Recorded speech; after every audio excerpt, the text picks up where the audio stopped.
ಲೋಕಸಭೆಯ ವಿರೋಧ ಪಕ್ಷದ ನಾಯಕ ರಾಹುಲ್ ಗಾಂಧಿ ಅವರ ಸಂಸತ್ ಸದಸ್ಯತ್ವಕ್ಕೆ ಮತ್ತೆ ಕುತ್ತು ಬರುತ್ತಾ?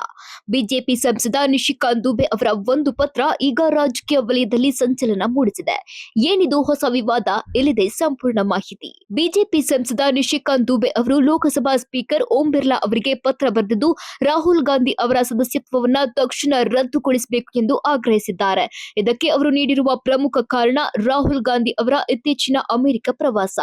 ದುಬೆ ಅವರ ಆರೋಪದ ಪ್ರಕಾರ, ಮೊದಲನೇದಾಗಿ ವಿದೇಶಿ ನೆಲದಲ್ಲಿ ಭಾರತದ ಅಮೆರಿಕ ವಿಚಾರಗಳನ್ನ ಮಾತನಾಡುವ ಮೂಲಕ ರಾಹುಲ್ ದೇಶದ ಪ್ರತಿಷ್ಠೆಗೆ ಧಕ್ಕೆ ತರ್ತಾ ಇದ್ದಾರೆ. ಎರಡನೇದಾಗಿ ಭಾರತದ ಪ್ರಜಾಪ್ರಭುತ್ವ ಮತ್ತು ಸಾಂವಿಧಾನಿಕ ಸಂಸ್ಥೆಗಳ ಬಗ್ಗೆ ಅವಹೇಳನಕಾರಿಯಾಗಿ ಮಾತನಾಡಿ ಸಂವಿಧಾನ ವಿರೋಧಿ ವರ್ತನೆ ತೋರ್ತಾ ಇದ್ದಾರೆ.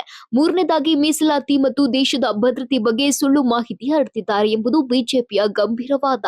ಈ ಹಿಂದೆ ಪ್ರಧಾನಿ ಮೋದಿಗೆ ಬಳಸಿದ ಉಪನಾಮದ ವಿಚಾರವಾಗಿ ಮಾನನಷ್ಟ ಮೊಕದ್ದಮೆಯಲ್ಲಿ ರಾಹುಲ್ ಗಾಂಧಿ ಸದಸ್ಯತ್ವ ರದ್ದಾಗಿತ್ತು. ನಂತರ ಸುಪ್ರೀಂ ಕೋರ್ಟ್ ತಡೆಯಾಜ್ಞೆಯಿಂದ ಅದು ತೆರವಾಗಿತ್ತು.